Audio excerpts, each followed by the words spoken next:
Good morning on this 33rd week of Ordinary Time. Really, our last gospel reading today from the Gospel of Mark for the year.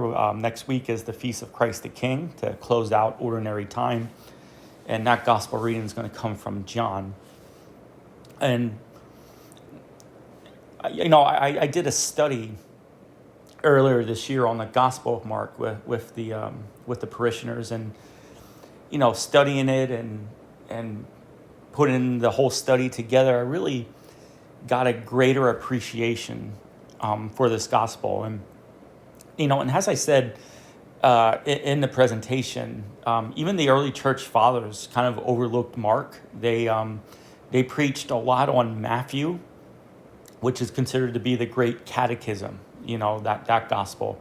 And then the Gospel of Luke has its beautiful parables and stories of Jesus. But Mark has its great points as well.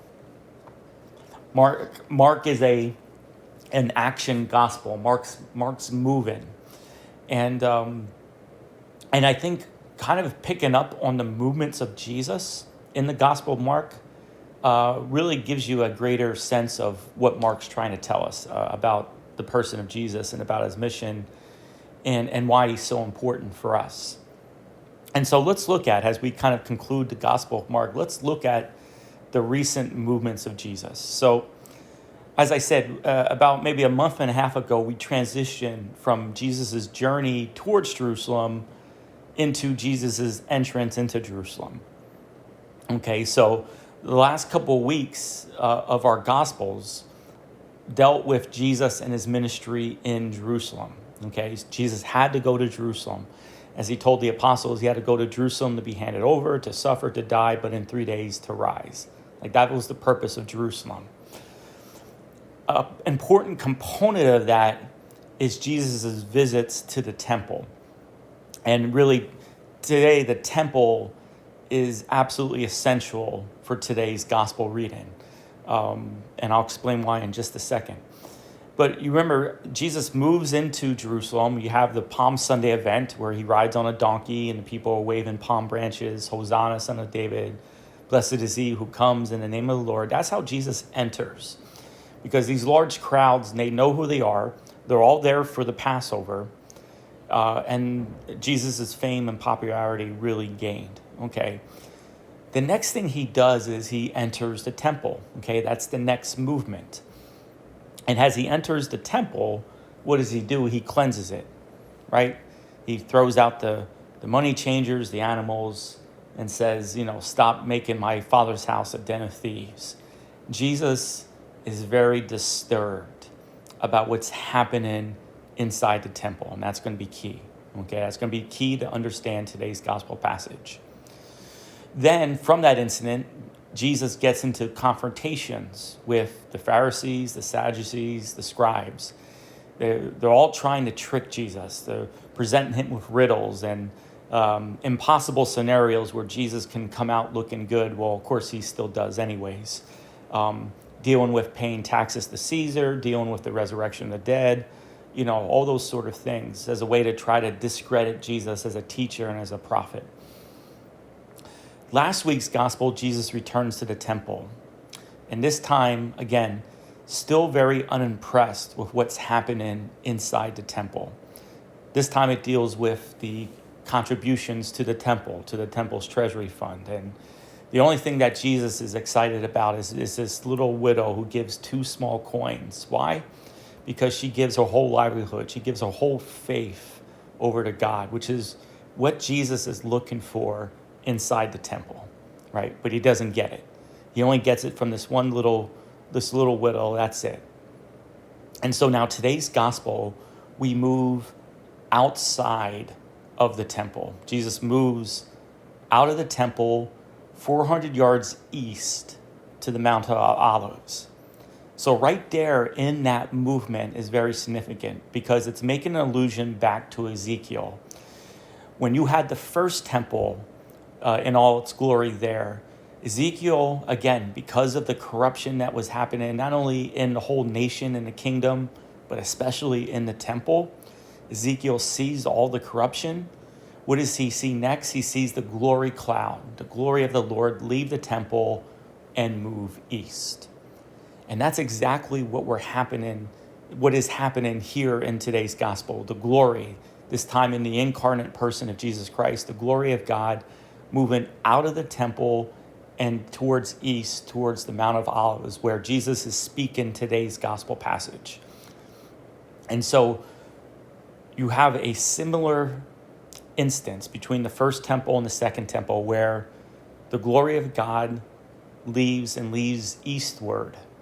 Okay, what's going to come next? Divine judgment. Okay, so the glory of God leaves in prophet Ezekiel. The temple is then destroyed by the Babylonians. And in today's gospel, as the apostles remark on how the outside of the temple looks magnificent, it's a very impressive structure.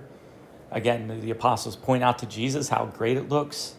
But as always, Jesus is not concerned about outward appearances. He's concerned about what's happening inside. And so he gets into this very doom prophecy that this temple that they see is going to be destroyed, which will happen in 70 AD. But here's the thing about God and God's judgment. Whenever God whenever God puts something to an end, it's always a new beginning of something greater. Okay, so for example, with this temple being destroyed, what's the greater thing that's being created? Well, it's going to be the church. It's going to be the Mass. It's going to be the Eucharistic sacrifice. Jesus is eliminating the whole sacrificial system, okay, of Israel, and he's going to replace it with himself. So something that's been corrupt, something that needs to end, God puts it to an end, but he's also going to give us something greater. Okay? Same with the what we call the end of the world. See, the destruction of the temple and the end of the world, Jesus' second coming, is really the same event but in two forms. Okay? The temple was a microcosm of creation. So as the temple's being destroyed, in a sense, it's like creation being destroyed, but again, it's going to be replaced with something else.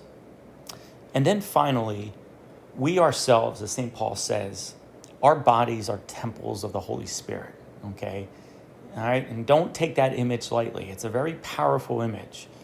You know, that the temple was meant to be a dwelling place of God. Well, our bodies now, because of the Spirit we receive, are the dwelling places of God. But guess what? Sometimes our bodies need a little cleansing too, right? And by that, I mean what? The things like pride and vainglory and anger and, you know, all those 7 deadly sins, you know, they fill up our temple sometimes. Sometimes we need the Spirit to come in and cleanse us of that as well, you know. But again, the whole purpose, though, is to cleanse and renew. Okay, so the church gives us next 2 weeks, the season of Advent, gives us Christmas, gives us Lent, gives us Easter, gives us these special seasons, not only to commemorate, you know, very important moments in our salvation, but also as an opportunity to start anew. Okay, the things that we want to do, and maybe we slacked off or maybe we've given up on, to renew and try again. Okay. Our prayer life, our attendance with the sacraments, going to confession, doing works of penance, doing works like almsgiving and so forth. You know, we have so many lofty goals and aspirations, and we start doing them, and then let's face it, you know, our weaknesses get the best of us, and eventually we stop it.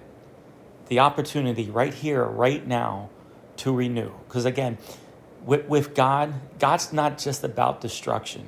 Okay, he's not just about putting things to an end. He puts it to an end in order to create something new. You know, that's the story of our salvation. You know, from Adam and Eve to Noah, to Tower of Babel, Abraham, David and his kingdom, Jesus Christ. You know, all these things have a purpose, but then sometimes sin and corruption fill it, and God just needs to cleanse and purify and make things anew again. So hopefully, He'll do that not only with the temple and with the Mass, but hopefully he'll do it with ourselves, we who are the temple of the Holy Spirit. May God bless you.